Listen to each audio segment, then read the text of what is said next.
Good morning, good afternoon, good evening. My name is Herb, and I'm an alcoholic. Honored to be facilitating this Zoom workshop on December 3rd or 4th, I think it is today, Wednesday, Thursday, by LA and Australia dates. Please join me in the prayer for an open mind, open heart, open attitude, the set-aside prayer.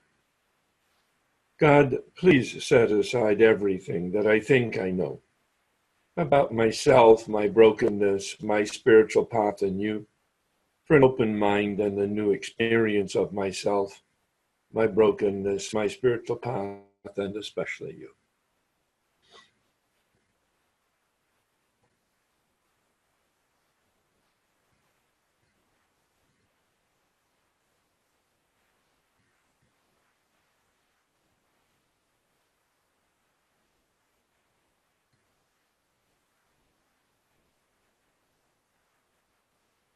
Please join me in the serenity prayer. God, grant me the serenity to accept the things I cannot change, courage to change the things I can, and wisdom to know the difference. We're deep in the midst of the first piece of real work on this journey of seeking a spiritual awakening. Lest we lose purpose or mission or context, I stand on the path pointing to the light. This is an image that one of my teachers gave me. As a teacher, as a facilitator, as a guide, as a sponsor, I point the way to the light. I shine the light that is my experience on the path that I want, so that you can walk that path, not to adore the path, not to adore the process, not to adore the tools, but to find your way to the light. Because the light will dispel the darkness. This is really a poetic metaphor, of course, for effectively dealing with our addiction, and that's the promise. Freedom. Two freedoms guaranteed by this process. Having had a spiritual awakening as the result of these steps. I'm quoting, not paraphrasing. Step 12. I think every once in a while it's good for us to kind of take a deep breath and say, like, so what is it that we're involved in? What is it that we're doing? Oh my God, it's an awful lot of work. And it suggests that I show up on a weekly basis and that I have assignments and that I read a book and that I reflect and I write and I pray and I talk to people.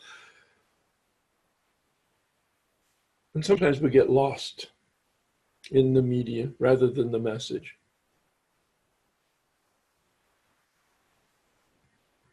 And the message is freedom. Freedom from addiction. Now, I'm in Alcoholics Anonymous. The book that we're reading together is a book created by the founder of Alcoholics Anonymous. In fact, the book is called Alcoholics Anonymous. But fortunately, Bill had a prophetic insight, which he captured in the first paragraph of the preface to the first book he published in April of 1939. Our way of living may have its advantages for all. And that was the insight that progressively grew in me. I got sober in 1984. I did this work in 1988 for the very first time. But it was the third time that I did the work in 1994 and finished that work having a new, broader, deeper experience, not relevant for our story today. After which somebody said, gosh, why don't we try to do it in a group? And the group was AA. And then when we finished the group 2 years later, the addicts said, well, what about us? See, they're not AA, but they're addicts in a 12-step program. Well, they're kissing cousins. Between prayer and sponsorship, we opened it up. And then the Al-Anon said, well, what about us? And then after probably 5 or 6 years of doing the workshop, somebody from FA wandered into the workshop and suggested a telephone workshop, and that's where we are. Our way of living may have its advantages for all. All addictions, I discovered. The process is a practice that will enable us to be freed of our addiction. Notice my words. I'm trying to choose them very carefully. I don't figure it out and use my tools and conquer my addiction. That's not how it works. This is not about getting a sufficient amount of willpower or a sufficient amount of knowledge. Oh, we do get knowledge and we do get more power. Absolutely. That is part of the point. But there's an X plus factor. I won't expand on that right now. Keep it very focused and very simple. There's an X plus factor. Bill calls it God and grace. And we'll stay with that for right now. I call it a mystery. I don't know the explanation for the connection, but I do know that there is a connection that can't be explained. I don't care to explain it. I care to observe it. I care to experience it, and then I care to have it shared so that other people can experience it. And that is what the 12th step says, as I started out earlier, having had a spiritual awakening as the result of these steps. And then in step 10, Bill says, we've entered the world of the spirit. Think of a staircase, steps, and we walk up those stairs to a door, steps 1 through 9, and then the door opens and we enter into a new room, a new dimension, the 4th dimension, Bill suggests. In contrast to the 3-dimensional world that we live in normally, height, width, and depth, the world of material reality. It's really the only world that we actually know until, in fact, we begin to explore our own consciousness. And then we begin to speculate about and explore broader consciousness. And we use terms like world of the spirit and 4th dimension to describe something that we actually don't know exists, but we speculate it might, and it might be an answer to the equation. It doesn't matter what the words are, because the reality is seemingly very secure. He says in step 10, we've been placed in a position of neutrality. With regard to our addiction, first half of the first step, we've looked carefully and at length at step 1, because it's the foundation of this journey of the steps. And what I find also is that the journey, although it is steps, and I did use just a minute ago the image of a staircase, it's not linear, it's spiral. And that, as I look back over my shoulder, is my own experience. Doing the work repetitively, not annually, for me anyway, but periodically over a 20-year period. I had new experiences, broader, deeper, to wake up, to wake up, to wake up, to identify that I am continually asleep at some subtle level, and that I can continually wake up at some subtle level. And there's always more light. Because the end game of the rocket launch is to be in orbit around infinite light, to have a relationship and a connection to infinite light, the world of the spirit.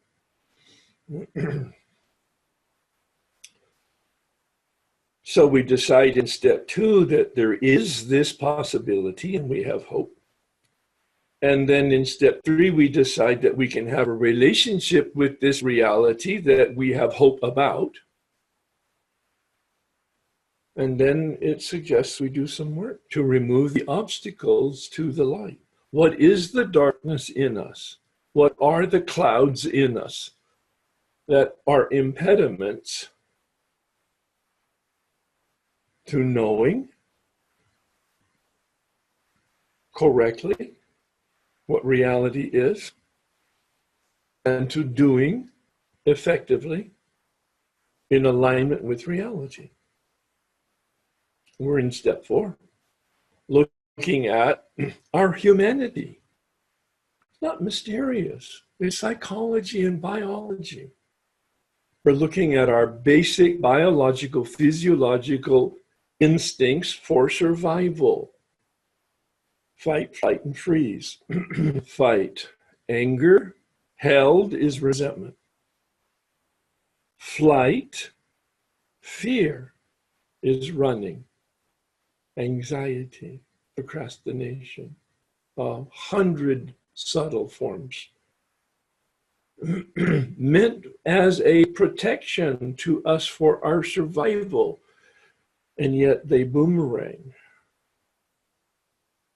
and begin to defeat us rather than protect us. And freeze, fight, flight, freeze. Basic biological, physiological survival mechanisms. It's how we're built. Freeze, camouflage, hiding, dishonesty, secrets. And we'll look at all of those manifestations in our 4th step. Bill says on page 62 that we are self-centered. And that's the root of the problem. That's the spiritual malady. In step 10, he says we've been given freedom, placed in a position of neutrality from our addiction, but we're not cured. Yeah, we're not cured of our self-centeredness. The spiritual malady of is used as unmanageability. That's the word Bill uses in step 1. It's, again, our human nature. My will always choose me, and it will manifest in anger and fear and dishonesty. On a daily basis, he says in step 10, when they crop up. When, not if. And we're in orbit around the light and can stay in orbit around the light as long as we make daily frequent adjustments. Because we will be disturbed, meaning going in contrast to the flow of reality, the flow of life, if you will, God's will, reality as it manifests. In the 3rd step, we made a decision to turn, to be in alignment, and we do the work of steps 4 through 9 to place ourselves in alignment. And then because we're human beings on a daily basis, we will always experience being out of alignment, and we will know that if we're awake, paying attention to our feelings. Feelings are critically important. Some of you have heard me say things about feelings that might be construed as dismissive or negative, and I don't mean to give that connotation at all. I say feelings are a sand trap, a swamp, landmines in the spiritual life. Well, especially because we're addicts and we like to feel good. And when we do that inappropriately, we create obstacles to our flow in reality.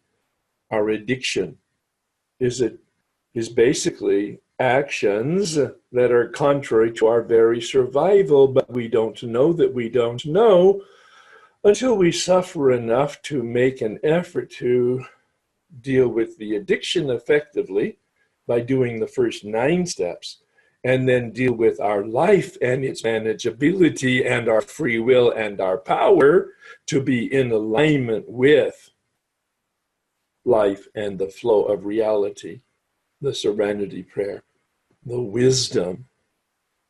What does it mean, reality? What does it mean, alignment?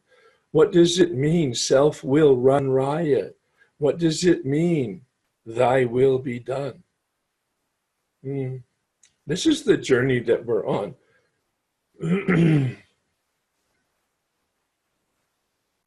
We've identified in step 4, the first part, dealing with our anger.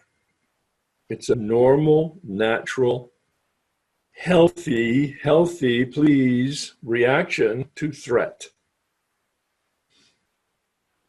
Now, if it's held for a period of time, you define that. I suggest certainly 24 hours. It's not in the big book, I just made it up. But if you have this anger that persists over a period of time and not as just a automatic response of your biochemistry, but you're holding it now consciously and nursing it and growing it, that's a resentment. And we looked at column 1. Who are you resentful at? Person, institution, perhaps principle, circumstance, perhaps. That's not in the big book. The 3 words are people, institutions, and principles. Most everybody focuses on people. And then, quite frankly, once you crack the code on doing the work with regard to people, it's very straightforward to do it on any other disturbance. In fact, people have gotten quite creative. People who have been on this journey for a while may not have resentments. So they use the word disturbed, or who annoys you, who irritates you. We're no longer looking at white shark, we're looking at mosquitoes. But it's still an irritation, and it creates tension. And any tension in us is easily and readily addressed by our addiction.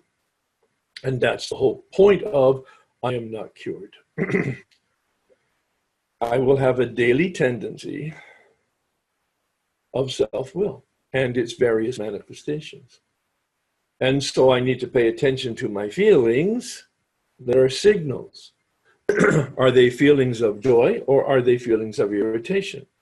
If they're feelings of joy, continue what you're doing. If they're feelings of joy, I don't mean addiction, pleasure. I meant joy, true joy. If it's feelings of suffering, then identify where the feelings of suffering are coming from and take corrective action. It's about becoming very conscious and very proactive. The spiritual life is not a theory. It's about action and action and action. In fact, the 2 words I use are a sort of a tick off on AA is attitude and action. The 2 lenses through which I look, attitude and action, loving and kindness. Representing our way of life in the world of the spirit, steps 10, 11, and 12. All about consciousness and all about compassion. Bill says we keep our head in the clouds and our feet on the ground. Beautiful metaphor for what he calls our way of life. So in the resentment inventory, we identify the source of our irritation as we see it. My father got drunk and didn't bring the paycheck home, and we were poor.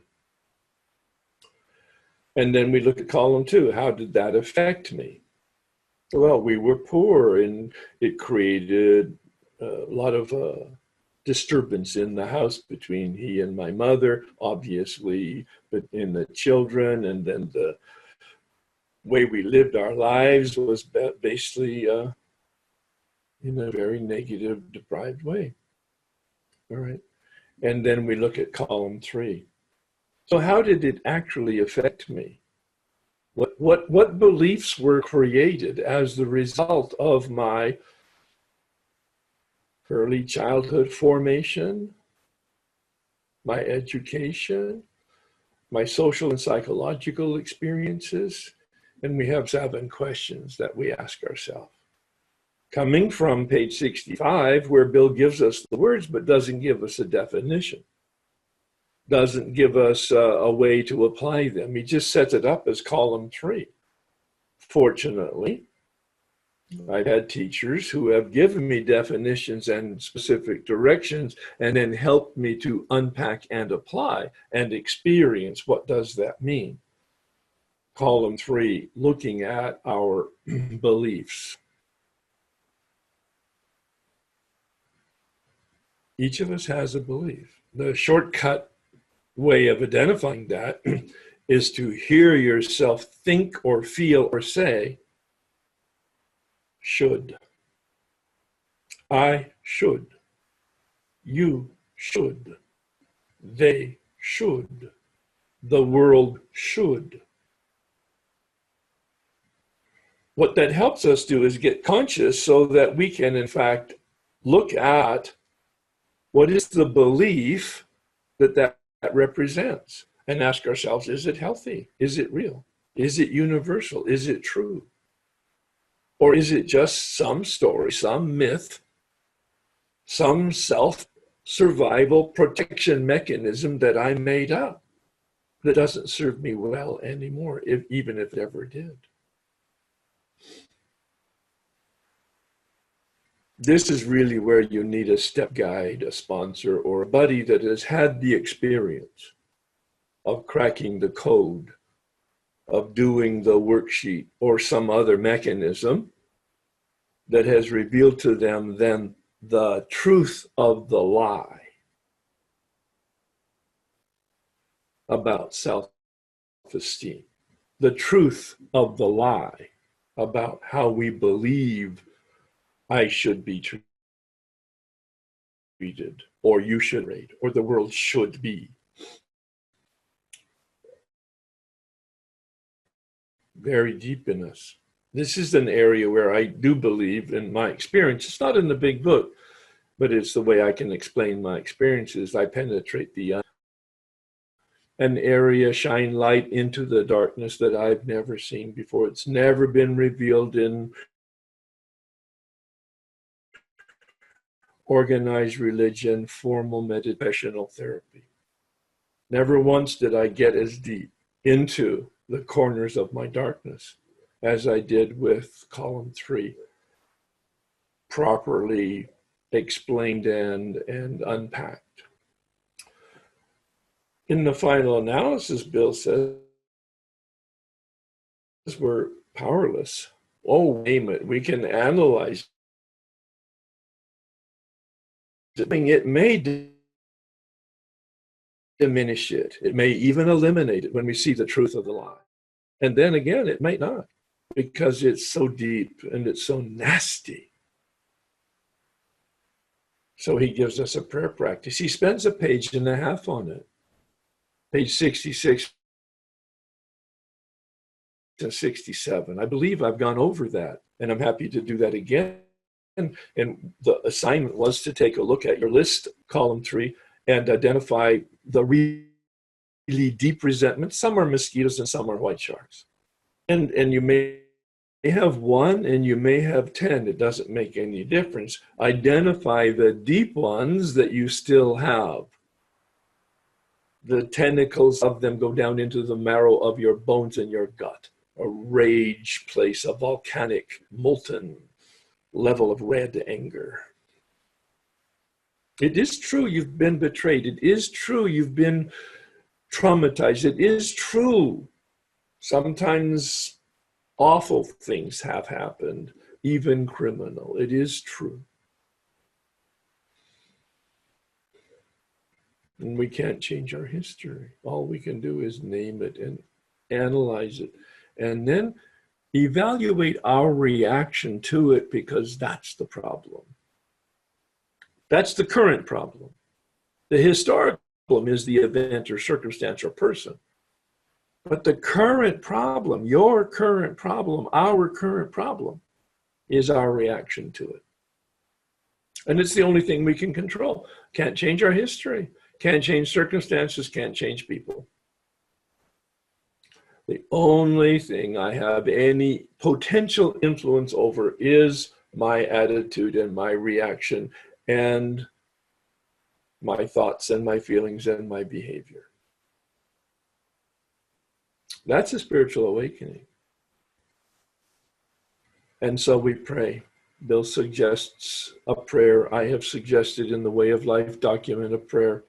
You're welcome to use it or any variation on it. In the practice that I pursued was to pray the prayer once each day for the removal of each specific resentment. I had 8.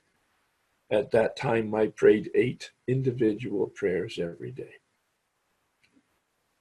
After about 3 months of daily prayer, 8 times, 8 resentments, I wasn't praying for them. I'm praying for the removal of this cancer from me. That's not a subtle distinction. I am not praying for them. Praying for them is a wonderful spiritual practice. I have no problem with it. If you're inclined to do that, I'm totally endorsing that, because it's a traditional practice of healing to pray for them in some way. But that's not what this practice is. Be clear. This practice is for your own healing. We're doing surgical work in step 4 to remove the cancers in us that are killing us. Killing us spiritually, certainly, blocking the sunlight of the spirit, but even killing us physically, biologically. Resentments create heart attacks and strokes and all other kinds of mischief, depression. And so we pray for the removal of this resentment from myself. I pray for my healing. I invite the divine surgeon, I'm using poetic, mystical terms, to represent the instruction in the big book.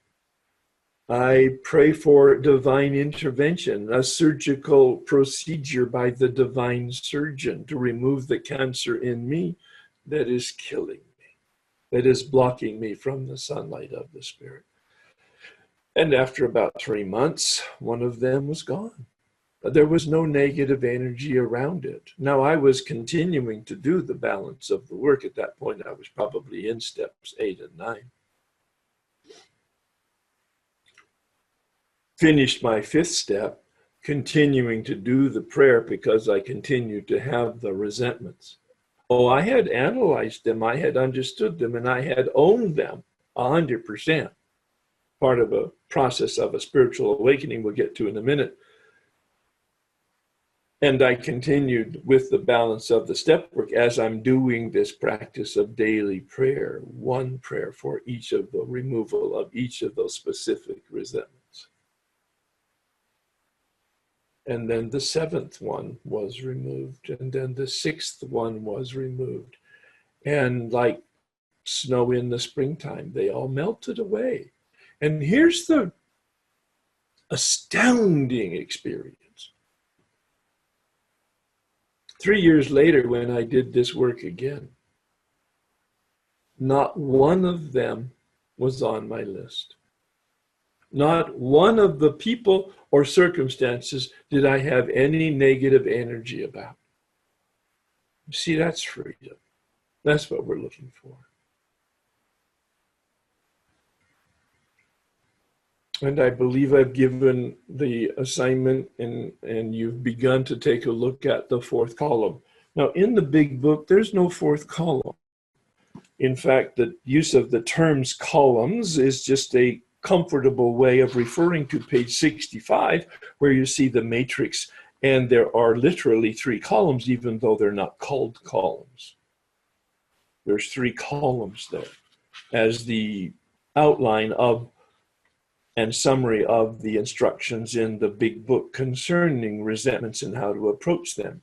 Well, on page 67, he gives us the final set of instructions as that I've been led through the steps. It's the first full the second full paragraph on page 67, referring to our list again. The first instruction to refer to the list was on page 65, where he was beginning to give us the prayer practice, which he elaborates on 66 and 67. And then he says, now take another look at the list and ask yourself 5 questions. Putting out of our minds the wrongs others had done. So he's asking us to look at it from an entirely different attitude. Rather than column 1, who did it? Column 2, what did they do? Column 3, and how did it impact me? We're going to take a look at my reaction without looking at the circumstances or the people, but focus totally on my reaction to circumstances and people. Well, this is a perspective I had never had. This was my very first spiritual awakening in 1988. As I look back, I didn't know it at the time.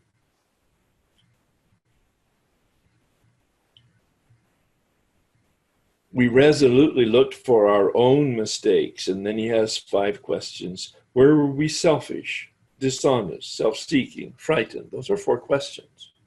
I made them into separate sentences and questions in the 4th column, what I call 4th column worksheet. And I use the term 4th column just to stay in line with the vocabulary of the first 3 columns. And the final question. Though a situation had not been entirely our fault, the situation, the circumstances, the people, don't take ownership and responsibility for their behavior or what happened. No. It's asking us to take responsibility for our reaction to their behavior and what happened. We tried to disregard the other person involved entirely.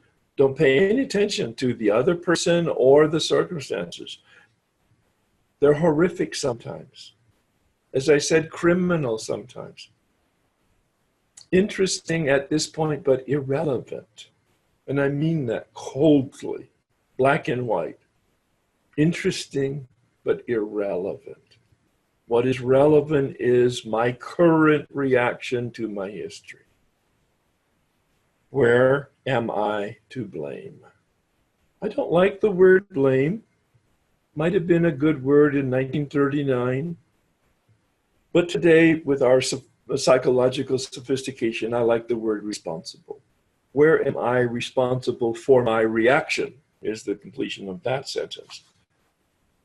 The inventory is ours, not the other person's. When I saw my faults, meaning my responsibility, I listed them. I placed them before me in black and white. So it's about a written inventory, not a thought, not a discussion, not a feeling, about a written inventory. That's why I created or was given basically the 4th column instructions, and then created the 4th column worksheet that we have today out of the workshops that I've done over the last 20 years.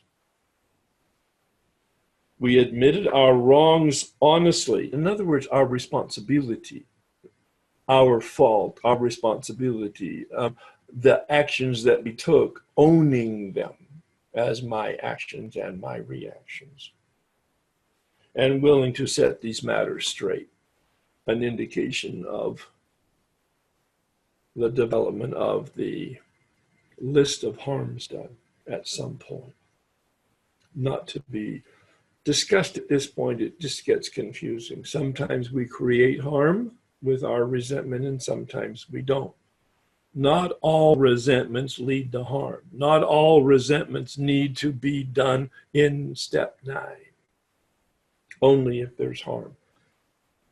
We'll unpack that later. So I would like now to chat with you about where you're at in the step work and any questions that you might have. Certainly on the column 4, we didn't go over the specific worksheet. You can listen to the recordings on my web if you want to get some help with that. I suggest that you take a look at your column 4 and match it up with the column 3. Pay attention to the words and the definitions and do the best you can with it. And then as we go forward with our workshops, we'll unpack that and help you to both confirm the work that you do and also to clarify if you're having any trouble with.